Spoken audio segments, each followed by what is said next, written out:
फैसा गारनांगौ गैला লিডারফরা জমা যাজুবাই একজন পালে আরো বেশি ভালো হবে বলে বারে বারে রিকোয়েস্ট করার কারণে মই দিদিছো খাম্পা আর সন্দন बेवहाय आरो फैसा गारनांगौनि दरखार गैला लिडारफ्रा जमा जाजोब्बाय होननाय नोंथांमोना सिगांनि भिडिअ इन्ट्र खोनादों आरो नेक्स्ट इन्ट्र खोनादों नोंथांमोना एकजन पाले आरो भालासि बोले नोंथांमोना हाग्रामा महिलारिया मा बाथ्रा बुंदों खाम्फा बरगयारि बिथाङा इउपिपिएलआव जबदान जानायनि उनाव हाग्रामा महिलारिया माखासे गोबांथार खोथा बुफ्रुनानै होदों मानो होनना बुङोब्ला जोबोर गिदिर गिदिर बाथ्राफोरखौ बुफ्रुनानै होदों मानो होनना बुङोब्ला खाम्फा बरगयारि आरो चन्दन ब्रह्मआ मानि कारनाव इउपिपिएलआव जबदान जाहैखो बा जयनि जाहैखो हा दिनैनि दिनाव रायलायखानानै जबदान जाहैदों ना रायलायखायालासिनो जबदान जाहैदों बिथांमोना नोंथांमोना भिडिअखौ फुल नायोबा निस्सय मिथिनानै लानो हागोन आरो किसुमाना नुखादोंबो जानांगौ किसुमाना नुवाखैबो जानो हागौ थ' जायफोर नुवाखै नोंथांमोना गोसो होनानै खोनासंनानै ला आरो बेफोरबायदि बाथ्राया थारैनो सैथो नंगौना नङा बा बेसेबांसिम सैथो नोंथांमोना निस्सय गोसो होनानै खोनासंजोब आरो लास्टआव नोंथांमोना मोजां मोनोब्ला भिडिअखौ लाइक शेयार कमेन्ट खालामनो माब्लाबाबो दाबाव दा बेनो जिथुनाखि जोंनि बर'फोरनि पलिटिकेल होनना बुङोब्ला आं बेखौनो सानो जे जिथुनाखि जोंहा मोजांब्लाबो गाज्रिब्लाबो बर'नि पलिटिकेलाव आरो थाबाय थानांगौ मानोना जोङो गुबुन पलिटिकेलाव हाबदेरनानै जोङो गुबुन हारिनि माबाखौहाय हमनानै ला बुंनो थाङोबाथ' कंग्रेसफ्रा बिजेपिआबोथ' जोंनि नङा होनजाबावोसो जोङो ना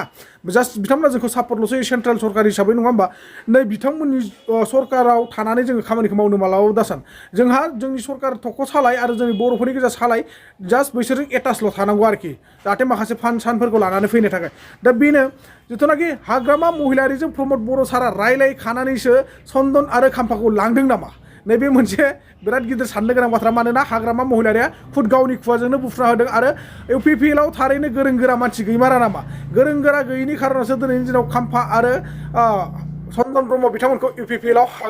प्रमद बर'आ हाग्रामानाव बार बार रिकुवेस्ट खालामनानै बा बिनानैसो लांदों नामा नोंथांमोना निस्सय नायजोबना आरो जोंहा प्रमद बर' सारा खाम्फा बरगयारि बिथाङा गावसिनि इउपिपिएल दोलोआव मैयानि दिनाव जबदान जानाय समाव गोबांथार माखासे खोथा बुंदों थाखा फैसा नांलिया आरो केम्पिं खालामनांगौ ना खालामनांला बबे बबे जायगायाव खालामबावनांगौ बेफोरखौ माने गोबांथार खोथा बुंदों आरो बबे बबे जायगायाव रेलवे लामा बानायनो नागिरदों बबेनिफ्राय बबेसिम थांनायनि थाखाय आरो मा मा डेभेलपमेन्ट जाखो आरो मा माखौ खालामनो थांगासिनो दं मानि थाखाय अन्थाइ खाम्फा गायसनखो मानि थाखाय माने खुन्थिया महरै अन्थाइखौ मजबुत गायसननानै दोनग्रोखो नोंथांमोना गासिखौबो नायनो नांगोन आंथ' सानो जोंहा बिटिआरनि प्रमद बर' सार नोंथाङा दुखु मोननानै जेबो लाब गैया नोंथाङा मोनबेसे खामानिखौ मावगासिनो दं होननानै बुंबाय थाबावगोन हा मावगासिनो दं होनदोंब्ला नोंथाङा मावनानै दिन्थिफुंथारदो अब्लाना रायजो राजा गासैबो नोंथांनो सापर्ट होगोन इलेक्सननि सिगां सिगां जा हायो नोंथाङा धुमधाम खामानिफोरखौ रायजो राजानि मेगननि सिगाङाव नुजासे बयबो बुहुमनाङै नुजासे नोंथाङा मावनानै होदो आरो रायजो राजानि गोसोआव साखार खालामना हो मानोना क्लियार खालामना हो नोंथाङा खुगायावल' मावगोन जाया आरो जिआइटेकनि खोथा बुंदों नोंथाङाथ' जौ गोरानखौबो जिआइटेक खालामना होबाय अब्ला नोंथांनि खुगानिफ्राय दिनैनि दिनाव जौ गोराननि जिआइटेकनि खोथा ओंखाराखै आर'नाइ अनला सनलाखौ बुंदों जायो जेबो नङा नाथाय जिआइटेकखौ जौ गोरानखौ जुदि जिआइटेकआव दोनबायब्ला बा जिआइटेकआव खोलना होबायब्ला जौ गोरान दखानफोरखौ मानो हमबाय थादों जौ फाननानै जानायफोरखौ मानो बादा होदों नोंथांमोनानोथ' मोनसे समाव नोंथाङानो एबसुनि आफादगिरि जानाय समाव न' बडलेण्ड न' रेस्ट होननाय समाव जौ फाननाय बन्द खालामनांगौ दाउ अमा फार्म खुलिनाबाबो जानो हायो होननानै बुंदोंमोन नोंथाङा दिनैनि दिनाव बिटिआरनि सासे सिएम जानानै जौ गोरानखौ मारै जिआइटेक खालामलायखो मारैहाय जिआइटेक खालामखो बे मोनसे साननो गोनां अब्ला नोंथाङानो लोंखायोमोन बै समनिफ्रायनो नङा होमबा रायजो राजानि सायावसो लोङामोन नोंथाङा सोर दांफुवाखायो दाबो दांफुयो नोंथाङा बेखायनो जिआइटेकआव खालामदों दा बेफोरखौ दुखु मोननानै लाब गैया माने जोङो जेखौ मोनदांदों बेखौ थब्लं बुंदों जोंना जाम्बासिया नालाय जों सादा बुसा मानसि नालाय थब्लं खादों जोंना কোনো লাখমা গিয়া আমার প্ৰতিষ্ঠাপক সভাপতি ইউজি ব্ৰহ্ম ডাঙৰীয়া ইয়াত আহি পাইছে মই সকলোকে থিয় দি পেলাই হাত চাপৰি দিবলৈ অনুৰোধ কৰিছো UG Brahma long live UG Brahma long live UPPL long live UPPL long live ধন্যবাদ বহক আৰু অলপ বহক दा बाथ्राया जाहैबाय बिथाङा बुंलांनाय बायदियैनो जे हाग्रामा महिलारि बिथांनि सायावनो गासिबो बर' आइ आफा रायजो राजा गुबुन हारिफ्राबो लामा नायदोंमोन नाथाय माखासे जिफोर खामानिखौ गोरलैयैनो मावनो हायो बे खामानिखौ बिथाङा मावाखै आरो इयुन नोजोर गोनां खामानिबो मोनसेबो मावाखै मालायखौ रायनाय मानाय सिगिनाय नेगेटिभ सिन्ताफोरजोंनो बिथाङा समफोरखौ बारहोबाय आरो गावनि समखिनिखौ रंजा बाजायावनो बारहोबाय जायनि थाखाय हारिनि खामानि मावनाया थालांबाय दिनै जोङो बर'नि अनलानिफ्राय लानानै आर'नाइ गासैखौबो जिआइटेकिं खालामजोब्बाय 2 कोटि थाखा गारनानै बिथाङाबो हागौमोन बेबायदि गोबां जिफोर खामानि दङ बे खामानिफोरखौ जोङो गुसुं समावनो मावदों दा हारिया जोंहा गोबां खामानि मावनो दंबावो रायजो राजा नोंथांमोन दिनै सरकार सालायदों होननानै गासैबो खामानिया जोब्बाय बिदि नङा बे हारिखौ गेरेमसा हारि दानांगौ होननानै बड'फा उपेन्द्रनाथ ब्रह्मआ दिनै बिबान होलांदों दा गेरेमसा हारि जानांगौबा सोलोंथायाव जोङो दावगानांगोन रांखान्थियाव दावगानांगोन समाजखान्थियाव दावगानांगोन जोंनि हारिमुवा जौगानांगोन गासैबो बिथिङाव जों जौगानांगोन आरो जोंनि हारिनि 100% जेंनाफ्रा जोबनांगोन दा नंखायनो भारत सरकारजों जों रायलायगासिनो दङ बिटिआर गोरोबथानि गासैबो दफाया जाफुंसार महर मोननांगोन सानजाहा गहपुरसिम उलुगुरिसिम सिमाखौ जोङो नारबाय दा गामिफोरखौ सोनानै खोलानि सिमाखौ थिग खालामनानै बिटिआरखौ थिग खालामनांगौ बेनि थाखाय खामानि सोलिगासिनो दङ बिटिआरखौ आरोबाव गोख्रों खालामनो थाखाय भारत संबिधाननि 125th एमेन्डमेन्टनि थाखाय जों खामानि मावगासिनो दङ दा बेबायदि मोनफा मोनफा खामानिखौ जों मावलांगासिनो दङ जोंहा इउनिभारसिटिया गंनै जाबाय गंथाम इउनिभारसिटि जानांगौ CIT दङ NIT मोननांगौ मेडिकेल कलेजा गंनै जाबाय लोगोसे जोङो नार्सिं आरो पेरामेडिकेल कलेज लुनायनिबो जोङो अन्थाइ खाम्फा गायसनबाय गोबां अनुष्ठानफोरखौ जोङो लुनांगौ दिनै क'क्राझाराव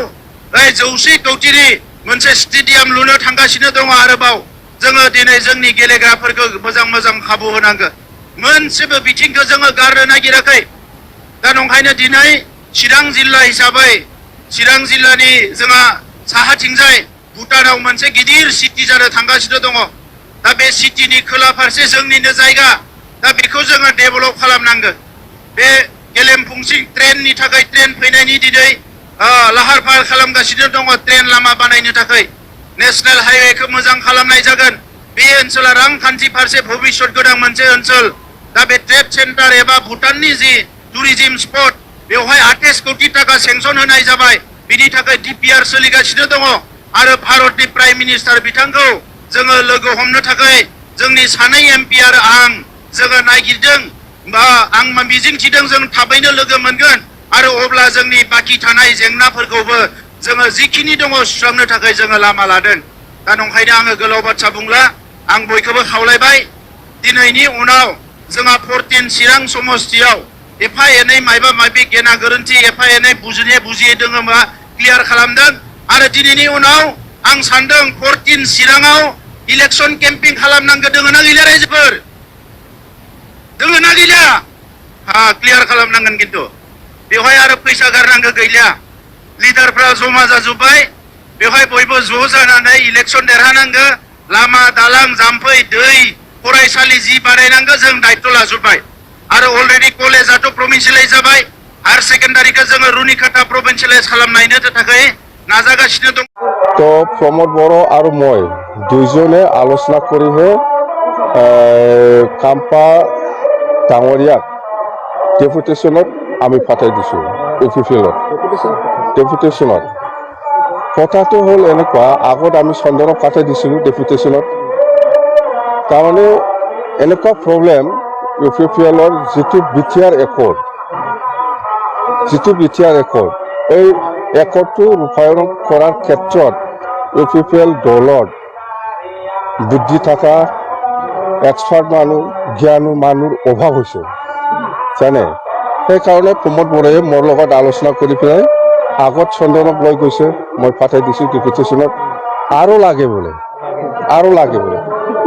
সেইকাৰণে মই উপায় নাই কাম্পাক আৰু পাঠাব লগা হৈছে দলত মেলা বুদ্ধিজীৱী জ্ঞানী এক্সপাৰ্ট মানুহ আছে UPPL দলত এইটো প্ৰব্লেম হৈ আছে সেইকাৰণে BTR চুক্তিটো ৰূপায়ণ কৰিব পৰা নাই BTR চুক্তিটো কেনেকৈ ৰূপায়ণ কৰিব লাগে ইহঁতে শিকাই আছে এতিয়া শিকাব জানে কথা সেইটোৱে যে BTR চুক্তিটো যদি আখৰে ৰূপায়ণ কৰিব লাগে তেতিয়াহ'লে এক্সপাৰ্ট বুদ্ধি থকা জ্ঞানী মানুহ লাগিব না নাই UPPLৰ দলৰ সেইবিলাক মানুহ নাই এনেকুৱা মানুহ নাই সেইকাৰণে আমাৰ পৰা জ্ঞানী বুদ্ধি থকা এক্সপাৰ্ট মানুহ মই পাঠাই দিছোঁ হয় আগত চন্দনক লৈছে চন্দনটো কেতিয়াবাই তাৰ ডেপুটেশ্যনটো কেতিয়াবাই শেষ হৈছে কাৰণ চন্দনে প্ৰমোদ বড়োৱে এক্সটেণ্ড কৰি লৈ আছে আৰু একজন পালে আৰু বেছি ভাল হ'ব বুলি মোক বাৰে ৰিকুৱেষ্ট কৰাৰ কাৰণে মই দি দিছোঁ কাম্পা আৰু চন্দন খুব জ্ঞানী বুদ্ধি থকা এক্সপাৰ্ট মানুহ লাগে বুলি কোৱা কাৰণে মই দি দিছোঁ। উন্নয়ন কৰিব পাৰিছেনে আপোনাৰ দৃষ্টিত? উন্নয়ন কৰিব পৰা নাই, সেইকাৰণে এক্সপাৰ্ট মানুহ লাগে। এক্সপাৰ্ট মানুহ দি দিছোঁ মই খাম্পাৰ আৰু চন্দন। এতিয়া হ'ব, চিন্তা কৰিব নালাগে। এতিয়া এক্সপাৰ্ট মানুহ গ'ল, জ্ঞানী মানুহ গ'ল, বুদ্ধি থকা মানুহ গ'ল, এতিয়া উন্নয়ন হ'ব। কেইটা পাব বুলি ভাবে আপুনি নিৰ্বাচনত? আমাৰতো 25টা তলত নাপায় আমি। এতিয়ালৈ চিণ্ডিকেট চলাই আছে, খুব নিউজ বাজি আছে, কি ক'ব? এইবিলাক আমাৰ এক্সপাৰ্ট মানুহ গ'ল, এইবিলাক ঠিক ঠাক হৈ যাব, চিন্তা কৰিব নালাগে। চব ঠিক ঠাক হৈ যাব। যিমান গণ্ডগোল আছিল এইবাৰ ভাল এক্সপাৰ্ট জ্ঞানী মানুহ গ'ল, বাছ। কিবা পৰামৰ্শ দিব নেকি আপুনি? পৰামৰ্শ আমি কথা পাতি পেলাই পঠাই দিছে, পৰামৰ্শ একো নাই। খাম্পায়ে গৈছে, ডেপুটেশ্যনত গৈছে, এইবাৰ বিটিআৰ